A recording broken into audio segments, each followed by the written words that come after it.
नमस्कार दर्शकों, स्वागत है आपका हमारे YouTube चैनल में। आज हम बात करेंगे हरियाली तीज के बारे में। हरियाली तीज पर सुहागिन महिलाएं अपने पति की लंबी उम्र के लिए निर्जला व्रत करती हैं। धार्मिक मान्यताओं के अनुसार भगवान शिव को पति के रूप में पाने के लिए माता पार्वती ने व्रत की शुरुआत हरियाली तीज से ही की थी। हरियाली तीज का पर्व मुख्य रूप से माता पार्वती को समर्पित माना जाता है। हरियाली तीज के दिन महिलाओं के बीच झूला झूलने का भी प्रचलन है। हिंदू पंचांग के अनुसार प्रत्येक वर्ष सावन मास के शुक्ल पक्ष की तृतीया तिथि पर हरियाली तीज का पर्व मनाया जाता है। इस वर्ष हरियाली तीज का व्रत बुधवार 7 अगस्त 2024 को किया जाएगा।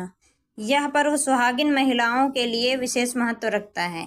ऐसे में यदि आप पहली बार हरियाली तीज का व्रत करने जा रही हैं तो कुछ खास बातों का ख्याल जरूर रखें ताकि आपको व्रत का पूर्ण फल प्राप्त हो सके। हरियाली तीज का व्रत निर्जला रखने का विधान है। यदि आप निर्जला व्रत रखने में सक्षम नहीं हैं तो फलाहार व्रत करने का भी संकल्प ले सकते हैं। साथ ही इस दिन पर रंग का विशेष महत्व माना गया है, इसीलिए अपने श्रृंगार में हरे रंग को शामिल करें, जैसे हरे रंग की चूड़ियाँ, बिंदी, हरी साड़ी आदि। इस विशेष दिन पर हाथों में मेहंदी भी जरूर लगाएं। इससे साधक को मां पार्वती की विशेष कृपा प्राप्त होती है। हरियाली तीज का पर्व माता पार्वती को समर्पित माना जाता है। ऐसे में जो महिला ये व्रत कर रही है उसे मां पार्वती को 16 श्रृंगार की सामग्री अर्पित करनी चाहिए। इससे मां पार्वती अति प्रसन्न होती हैं और साधक को अखंड सौभाग्य का आशीर्वाद देती हैं। हरियाली तीज के दिन व्रत करने वाले जातक को अपने मन में नकारात्मकता का विचार नहीं लाने चाहिए। इस दिन वाद विवाद से दूर रहें और न ही बड़े बुजुर्ग का अपमान करें, वरना साधक व्रत के पूर्ण फल से वंचित रह सकता है। हरियाली तीज के दिन सुहागन महिलाओं को सुबह सुबह स्नान आदि से निवृत्त होकर अपने मायके से आए कपड़े और श्रृंगार के सामान का इस्तेमाल करना चाहिए।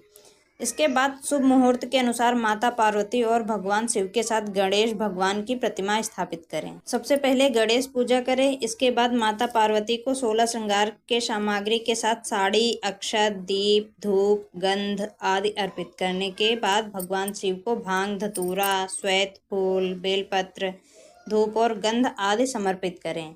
इसके बाद हरियाली तीज की कथा सुने और तीनों लोगों की आरती करते हैं। पूजा पूरी होने के बाद सभी भक्तजनों को प्रसाद और पंचामृत बांटते हैं। हरियाली तीज की व्रत कथा।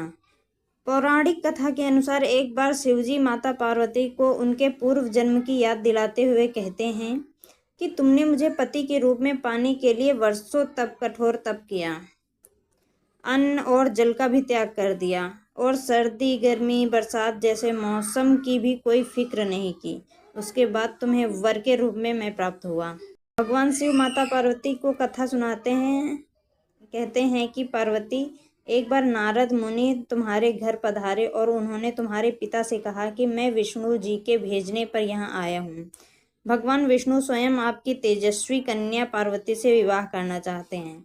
नारद मुनि की बात सुनकर पर्वतराज बेहद प्रसन्न हुए और उन्होंने शादी के इस प्रस्ताव को तुरंत स्वीकार कर लिया। लेकिन जब तुम्हारे पिता पर्वतराज ने ये बात तुम्हें बताई तो तुम बहुत दुखी हुई। जब तुमने अपनी सखी को यह बात बताई तो उसने घनघोर जंगल में तुम्हें तप करने की सलाह दी।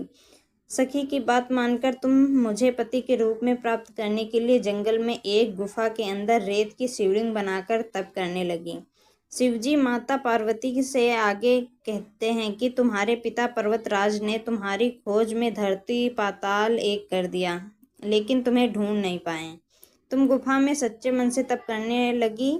सावन मास के शुक्ल पक्ष की तृतीया तिथि पर प्रसन्न होकर मैंने तुम्हें दर्शन दिए और तुम्हारी मनोकामना का पूर्ण करने का वचन देते हुए तुम्हें पत्नी के रूप में स्वीकार कर लिया। इसके बाद तुम्हारे पिता भी ढूंढते हुए गुफा तक पहुंच गए। तुमने अपने पिता से कहा कि मैं आपके साथ तभी चलूंगी जब आप मेरा विवाह शिव के साथ करवाएंगे। आगे भगवान शिव माता पार्वती को बताते हैं कि तुम्हारी हट के आगे पिता की एक न चली और उन्होंने ये विवाह करवाने के लिए अनुमति दे दी। शिव जी आगे कहते हैं कि श्रावण तीज के दिन तुम्हारी इच्छा पूरी हुई और तुम्हारे कठोर तप की वजह से ही हमारा विवाह संभव हो सका। शिवजी ने कहा कि जो भी महिला श्रावण तीज पर व्रत रखेगी, विधि विधान से पूजा करेगी, तुम्हारी इस कथा का पाठ सुनेगी या पढ़ेगी उससे वैवाहिक जीवन के सारे संकट दूर होंगे और उसकी मनोकामना मैं ज़रूर पूरी करूँगा।